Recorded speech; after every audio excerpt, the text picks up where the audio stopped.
আর speaking part 2 এর cue card শেডিউলিংয়ে সবাইকে স্বাগত জানাচ্ছি। আমরা আছি এপিসোড নাম্বার 1। এই এপিসোডগুলোতে মানে শেডিউলিংয়ের এই এপিসোডগুলোতে আমি মূলত সবার জন্য আইল স্পিকিং বই থেকে একটি করে কিউ কার্ড নেব এবং এই cue card related idea generation অবশ্যই শেয়ার করবো এবং অ্যানালাইসিস কীভাবে আমরা এই cue card related idea generate করতে পারি। তারপর আমি স্যাম্পল আনসারটি একদম 2 মিনিটে আপনাদের সাথে শেয়ার করব। আপনাদের কাজ হলো আমার সাথে শেডুইং করা, মানে আমার সাথে সেটি বলা। তারপর আমরা লেক্সিক্যাল রিসোর্স নিয়ে আলোচনা করব। এই স্যাম্পল আনসারে যে যে লেক্সিক্যাল রিসোর্স ব্যবহৃত হয়েছে সেগুলোর মিনিং এবং কিভাবে কলোকেশন অনুযায়ী কারেক্ট সেগুলো আলোচনা করব। তারপর থাকবে টেন্স যে ইউজ হয়েছে, সেই টেন্সগুলো কেন পার্টিকুলারলি এই কিউ কার্ডের জন্য খুবই গুরুত্বপূর্ণ, কেন আপনাকে এই ধরনের টেন্সই ব্যবহার করতে হবে সেটি নিয়ে আলোচনা করব। তারপর একটি স্পেশাল সেগমেন্ট হলো স্যাম্পল অ্যান্সার অ্যানালাইসিস। পুরো স্যাম্পল আনসার আমি অ্যানালাইসিস করে বোঝানোর চেষ্টা করব যে কেন পার্টিকুলারলি কোন সিচুয়েশনে কোন কথাটি বলা হচ্ছে। তারপর থাকবে থিংস টু রিমেম্বার। প্রতিটি এপিসোডেই এরকম একটি অংশ থাকবে থিংস টু রিমেম্বার। তারপর সবশেষে আলোচনা করব ওয়াই ইটস ব্যান 9, মানে এই স্যাম্পল আনসারটি ব্যান 9 কেন এবং কেন আপনাকে অবশ্যই ব্যান 9 স্যাম্পল আনসার্স প্র্যাকটিস করতে হবে। So without further adieu, let's get started. আজকে শেয়ারিং করার জন্য যে কিউ কার্ডটি নিয়েছি সেই কিউ কার্ডটি নেওয়া হয়েছে সবার জন্য আইল স্পিকিং বইয়ের পেজ নাম্বার 267 থেকে। আর এটি 3rd এডিশনের পেজ নাম্বারের কথা আমি বলছি, সুতরাং 3rd এডিশনের বইয়ে এই পেজ নাম্বারের এই টপিকটি পাবেন আর পার্ট 2 এর এটি ফার্স্ট টপিক। তো চলুন শুরু করি আমাদের আজকের cue card. Describe a time when someone gave you something that you really wanted. You should say what it was, who gave it to you, why you wanted it, and explain how you felt when you received it. তো এই Q কার্ডটি পড়েছে things and object related ক্যাটাগরিতে। আমরা জানি আইল স্পিকিংয়ে যতগুলো topic মোটামুটি আসে সেগুলোকে আমরা 6 ক্যাটাগরিতে ফেলতে পারি, আর এই আজকের যে টপিক নিয়েছি সেটি পড়েছে থিংস অ্যান্ড অবজেক্ট রিলেটেড ক্যাটাগরিতে। এবার চলুন জেনে নেই এই cue card related idea generate করব কিভাবে। আইডিয়া জেনারেশনের জন্য আমি আপনাকে অবশ্যই বলবো এখানে যে 4টি কোয়েশ্চেন দেওয়া আছে সেই কোয়েশ্চেনের আলোকেই আপনি আইডিয়া জেনারেট করবেন। তো চলুন আমরা আইডিয়া জেনারেট করি। আর বলে রাখি সবার জন্য আইল স্পিকিং বইয়ে যেভাবে আইডিয়া জেনারেট করে দেওয়া আছে ঠিক সেভাবেই আমি এখানে আপনাদেরকে বুঝিয়ে দিচ্ছি। প্রথম কোয়েশ্চেন, হোয়াট ইট ওয়াজ। তো আপনি যে অবজেক্টটি গিফট হিসেবে পেয়েছেন সেটি কি? সেটা হতে পারে a smart watch, a phone, a guitar, a book or a camera. এই যে কোনো একটি নিয়ে আপনি আলোচনা করতে পারেন। তবে এখানে একটি ট্রিক শিখিয়ে দেই, এই ধরনের কোয়েশ্চেন যখন আনসার করতে হয় তখন দেখবেন কোয়েশ্চেন পাওয়ার সাথে সাথে বা কোয়েশ্চেন পড়ার সাথে সাথে ব্রেন আপনাকে অনেকগুলো অপশন দেয়, এটা বলো, এটা বলো, এটা বলো, এটা বলো। এতগুলো অপশনের ফাঁকে আপনি পড়তে যাবেন না, আপনি সরাসরি প্রথম যে অপশনটা আপনার মাথায় আসে সেটি নিয়ে কথা বলা শুরু করে দেবেন। এটা হচ্ছে আমার সাজেশন। না হলে আপনি এখানে অনেক সময় ব্যয় করে ফেলবেন, এক্সামিনার কিন্তু আপনাকে মাত্র 1 মিনিট দেবে। যাই হোক, দ্বিতীয় কোয়েশ্চেনের জন্য আমরা এইভাবে চিন্তা করতে পারি, হু গেভ ইট। হতে পারে parent, best friend, sibling, teacher, অথবা হতে পারে হাজব্যান্ড, ওয়াইফ, যে কোনো একজনকে নেন যে আপনাকে এটি গিফট করেছে। পরে ওয়াই ইউ ওয়ান্টেড ইট, আপনি এটি কেন চেয়েছিলেন। শুধু হ্যাঁ আই লাইকড ইট এই ধরনের কারণ দেবেন না, স্ট্রং একটি রিজন দেবেন, যেমন এটি খুবই ইউজফুল আপনার স্টাডির ক্ষেত্রে হতে পারে বা হবির ক্ষেত্রে হতে পারে, অথবা you had admired it for a long time, এটা হতে পারে। অথবা আপনি অ্যাফোর্ড করতে পারছিলেন না, অনেকদিন যাবৎ শুধু ব্রাউজ করছিলেন কিন্তু সেটার কেনা হচ্ছিল না, এটা একজন নোটিস করেছে, সেরকম কিছু। এই তারপর হচ্ছে হাউ ইউ ফেল্ট। তো এখানে আপনার ইমোশন প্রকাশ করার সুযোগ আছে, আপনি ইমোশনাল ওয়ার্ড প্লাস হচ্ছে ইমোশনাল কানেকশন তৈরি করে এই ধরনের কিছু এক্সপ্রেশন ব্যবহার করতে পারেন। হাউ ইউ ফেল্ট, তো আপনি বলতে পারেন extremely happy, surprised, grateful, emotional. আরেকটি ট্রিক আমি আপনাদেরকে এখানে বলে রাখতে পারি, সেটি হলো how you felt related question যখন থাকবে তখন আপনি এই ফিলিংস, যেমন ধরেন এখানে হ্যাপি রিলেটেড ফিলিংস আপনাকে শেয়ার করতে হবে, এই হ্যাপিনেস রিলেটেড কোনো ইডিওমেটিক এক্সপ্রেশনস আপনি ব্যবহার করতে পারেন। যেমন এখানে আপনি ব্যবহার করতে পারেন ওভার দ্য মুন, এই ইডিওমেটিক এক্সপ্রেশনটি ব্যবহার করতে পারেন। এবং আপনি যখন নোট নেবেন 1 মিনিটে তখন এই ইডিওমেটিক এক্সপ্রেশনটি কিন্তু আপনি লিখে রাখতে পারেন। এটি হলো ট্রিক। তো এইভাবে আমরা সুন্দর করে আইডিয়া জেনারেট করতে পারি। তো আমরা যখন প্র্যাকটিস করব তখন প্র্যাকটিস করার সময় এই আইডিয়া জেনারেশনের মাইন্ড ম্যাপগুলো সবার জন্য আইএলটিএস স্পিকিং বইয়ে যেভাবে দেওয়া আছে সেভাবে যদি আপনি নিয়মিত প্র্যাকটিস করতে থাকেন, আপনি কথা বলার সময় আইডিয়ার অভাব কখনোই বোধ করবেন না। এবার আমরা এই কিওয়ার্ডটির স্যাম্পল আনসার জেনে নিব। আপনাদেরকে রিকোয়েস্ট করব, এই যে স্যাম্পল আনসারের এই অংশটুকু আপনি যতবার পারেন আমার সাথে শেডিউল করবেন। ইন্টোনেশন, প্রনাউন্সিয়েশন এবং কিভাবে একটি আইডিয়া পুট করা হচ্ছে এবং স্টোরিটি কিভাবে বলা হচ্ছে এটি বারবার প্র্যাকটিস করবেন আমার সাথে। এটি কি বলে? শেডুইং। এই শেডুইং অংশটুকু যদি করতে পারেন প্রতিদিন, ইনশাল্লাহ আপনার যে স্পিকিং এবিলিটি এবং সুন্দর করে বলার যে এবিলিটি সেটি অবশ্যই ইনক্রিজ করবে এবং স্টোরি টেলিংয়ে আপনি দক্ষ হবেন। A time when someone gave me something that I really wanted was on my last birthday when my elder sister gifted me a smartwatch. I had been eyeing that particular model for months, but it was quite expensive and beyond my budget. I never expected anyone to actually buy it for me, especially since I hadn't told her directly about it. It happened about 6 months ago during a small birthday celebration at home.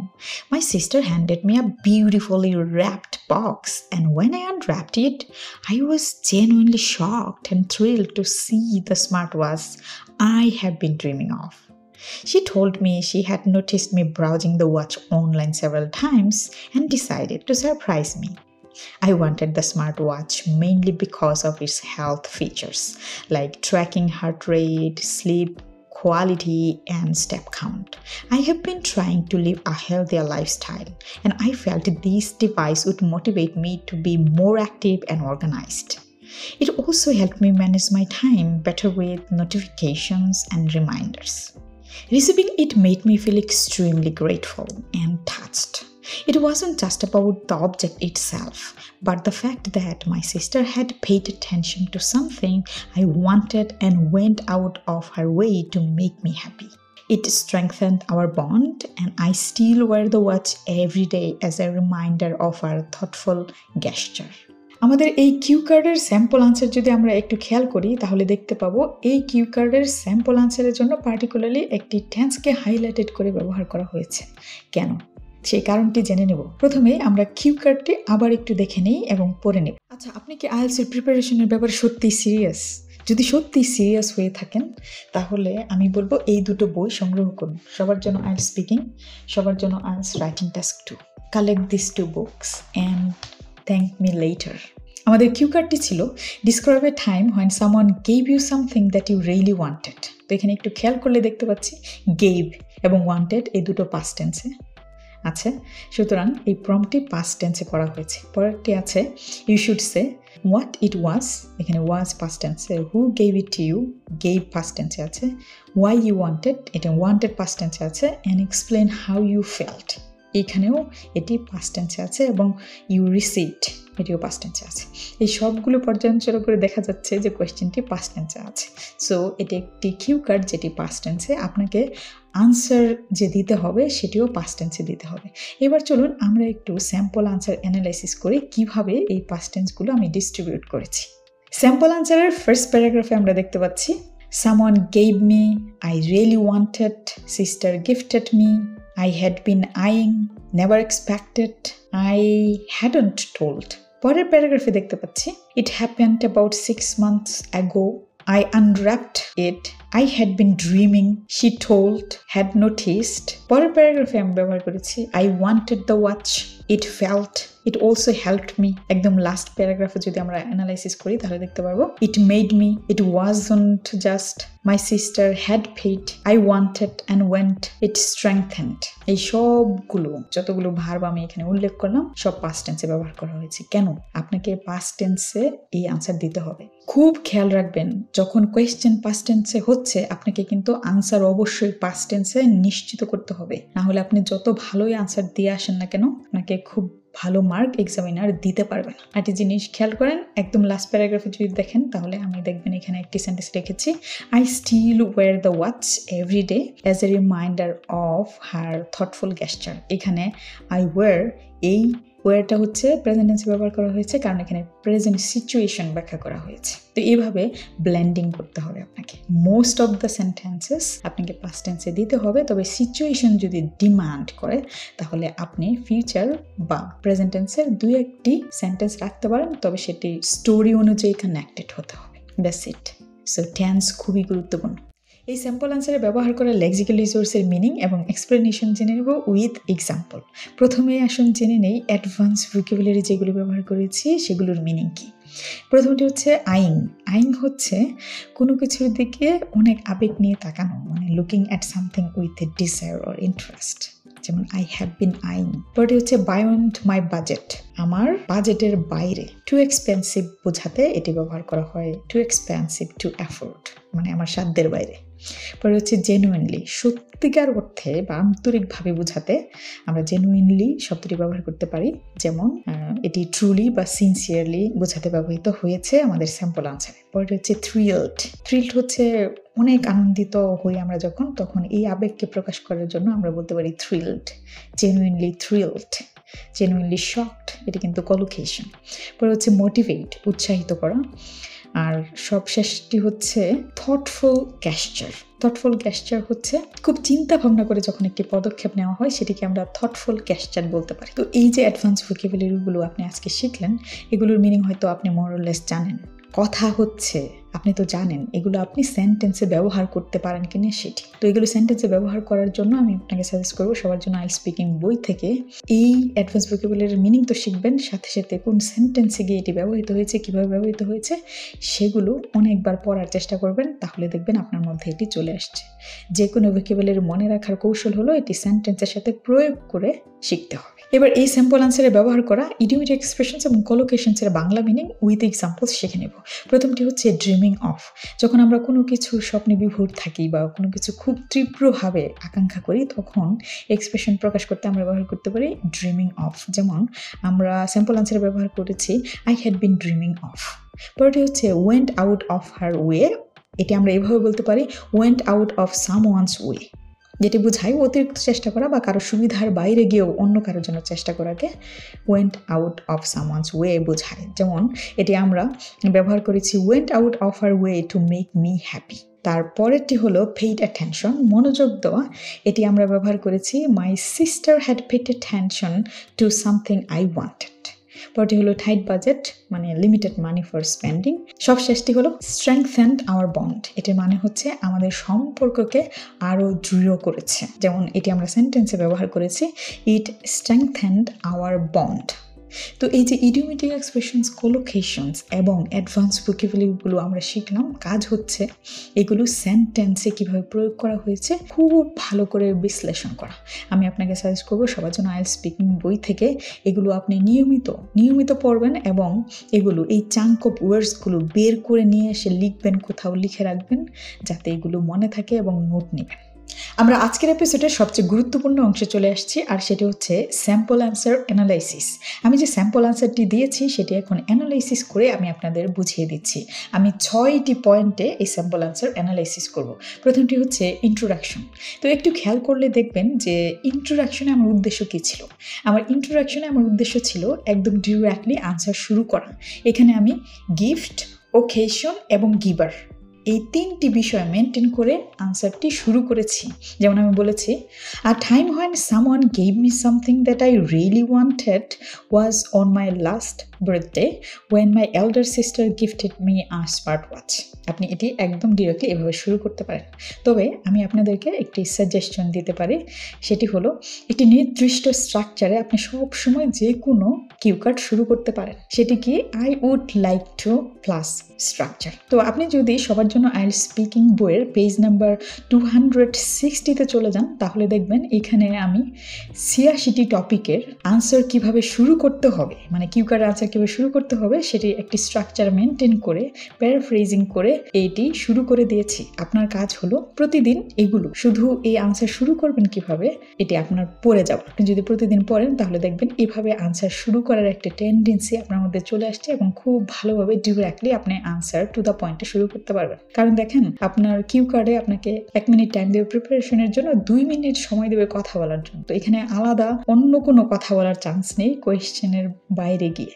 So আপনাকে একদম directly answer related কথাবার্তায় বলতে হবে এবং সুন্দর একটি গল্প দিতে হবে। তাই আমি আপনাকে সাজেস্ট করব যে আপনি একদম একটি স্ট্রাকচার মেনটেন করে কিভাবে আনসার শুরু করতে হয় সেটি শিখে নেবেন। আর এখানে যেমন এই কোয়েশ্চেনের আনসারটি আমরা আই উড লাইক টু দিয়ে শুরু করতে পারি। যেমন I would like to talk about a memorable occasion when I received a wonderful smartwatch that I had been dreaming of for a long time. তো এটি পেজ নাম্বার 260 টু 266 এর মধ্যে পেয়ে যাবেন, যেখানে আমি 86টি টপিক কিভাবে শুরু করতে হবে সেটি দেখিয়েছি। এবার এই স্যাম্পল আনসারের দ্বিতীয় পয়েন্টটি হলো background. When and how related কথাবার্তা আমি দ্বিতীয় অংশে রেখেছি। যেমন আমি ডিরেক্টলি টাইম এবং সিচুয়েশন ব্যাখ্যা করেছি। এটি আমি বলেছি it happened about 6 months ago during a small birthday celebration at home. একদম ডিরেক্টলি এক্সামিনারকে বলে দিয়েছি ওয়েন অ্যান্ড হোয়ার। পরের যে পয়েন্টটি সেটি হলো ডিটেইলে বলা why it was special or why I wanted it, why it was special. তো ইট ওয়াজ স্পেশাল এর পার্সোনাল ডিজায়ার ছিল এটা পাওয়ার আমার, আর আমি নিজে এটি কিনতে পারছিলাম না কারণ এটা অনেক কষ্টে ছিল, সেটা আমি বলেছি। যেমন I had been eyeing that particular model for months but it was quite expensive and beyond my budget. এখানে আমি একটি ব্যাকগ্রাউন্ড ক্রিয়েট করেছি আমার স্টোরির, যে আমি এটি কেন স্পেশাল আমার জন্য, আমি এটি কেন পেতে চাচ্ছিলাম। তো সারপ্রাইজটি কি ছিল? আমার সিস্টার যেটি আমাকে গিফট করে, এবং সে খুব থটফুল একটা কাজ করেছে, তার থটফুলনেস শো করেছে। সে কি করেছে? My sister noticed me browsing it online and decided to surprise me. এই যে গল্পের যে সৌন্দর্য, হ্যাঁ, কেন এটি করেছে, তার পেছনের কারণ কি, এটি সুন্দর করে একটির পেছনে আরেকটি বলা, এটি হচ্ছে গল্প বলার ক্যাপাবিলিটি, এটা আপনাকে অর্জন করতে হবে।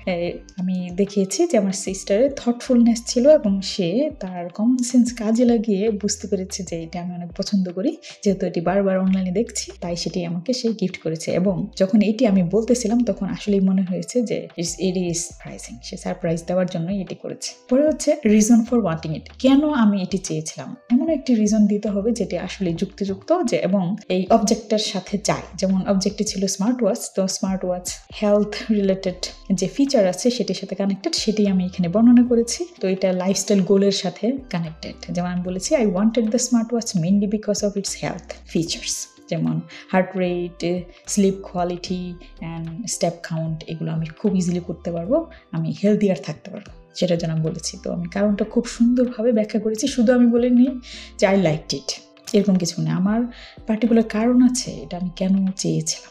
লাস্ট যে পয়েন্টটি আমি অ্যানসার করেছি সেটা হচ্ছে ফিলিংস অ্যান্ড রিফ্লেকশন। তো এখানে আমরা অবজেক্ট নিয়ে কথা বলছি বা আমি অবজেক্ট নিয়ে কথা বলছি, কিন্তু আমি চেষ্টা করেছি একদম লাস্টে গিয়ে এই অবজেক্টের কারণে আমাদের মধ্যে যে রিলেশনশিপ এবং ইমোশনাল কানেকশন তৈরি হলো সেটি এনশোর করার চেষ্টা করেছি। যেমন আমি বলেছি receiving it made me feel extremely grateful and touched, it strengthened our bond, এটি আলটিমেট ফোকাস ছিল।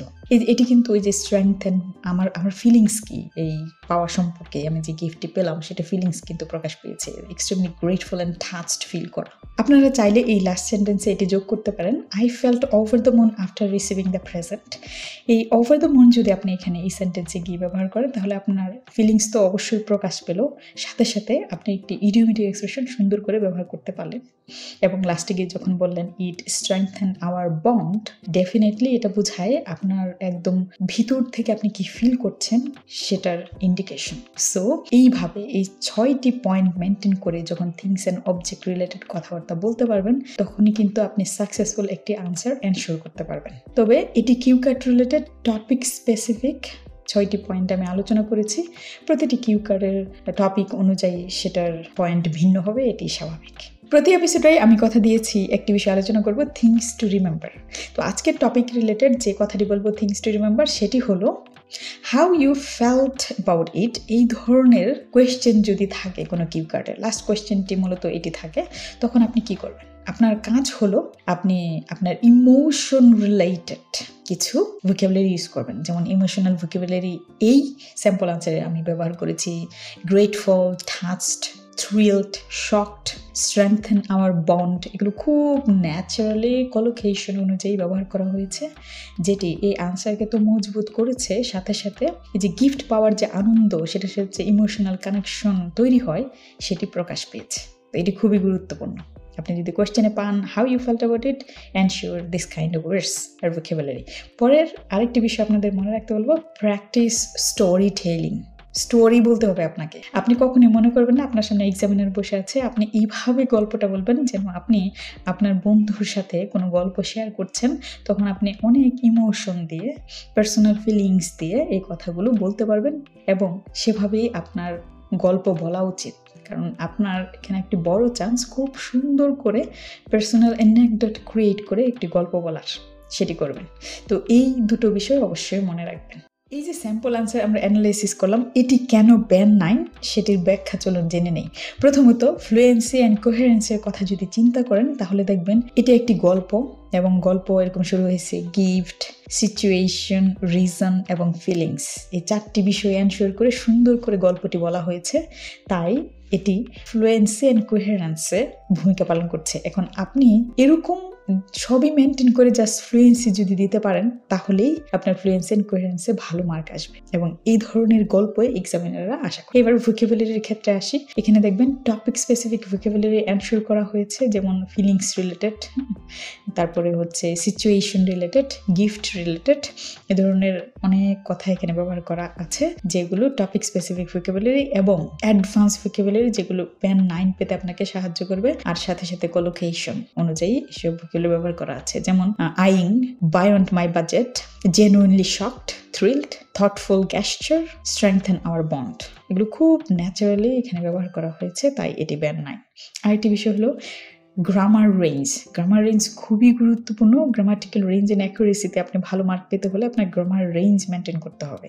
তো এখানে পাস্ট সিম্পল টেন্স ব্যবহার করা হয়েছে, পাস্ট কন্টিনিউয়াস টেন্স ব্যবহার করা হয়েছে, এবং প্রেজেন্ট সিম্পল টেন্সও ব্যবহার করা হয়েছে একদম লাস্ট লাইনে। তো এই গ্রামার রেঞ্জের ক্ষেত্রেও কিন্তু এটি ব্যান্ড 9। এবং লাস্টলি, আপনি এই স্টোরি যখন দিবেন তখন দেওয়ার সময় ইন্টোনেশন অ্যান্ড প্রোনাউন্সিয়েশন যদি মেনটেন করতে পারেন, then you will get band 9 definitely. তো এই সব কারণে এটি ব্যান্ড 9 স্যাম্পল আনসার। সবশেষে আপনাদেরকে অবশ্যই রিকোয়েস্ট করব, সবার জন্য আইএলটিএস স্পিকিং বই থেকে এরকম ব্যান্ড 9 স্যাম্পল আনসার প্র্যাকটিস করেন। এখন কথা হচ্ছে, কেন আপনাকে ব্যান্ড 9 স্যাম্পল আনসার প্র্যাকটিস করতে হবে? কারণ আপনার টার্গেট যাই হোক, আপনি এই ধরনের collocation, vocabulary, idiomatic expression, story এবং coherence and cohesions মেনটেন যদি করতে পারেন, তাহলে আপনি ভালো মার্ক ডিজার্ভ করতে পারেন। এবং এই ভালো মার্ক ডিজার্ভ করার জন্য আপনাকে পরিশ্রম করতে হবে। দেখেন, আপনি যেই লেভেলেই থাকেন না কেন, আপনাকে এমন স্যাম্পল আনসার প্র্যাকটিস করতে হবে যেগুলো আপনার লেভেল থেকে উপরে। তো আপনি 7+ প্র্যাকটিস করলে হবে না, আপনাকে ব্যান্ড 9 প্র্যাকটিস করতে হবে যাতে আপনি 7+ পান।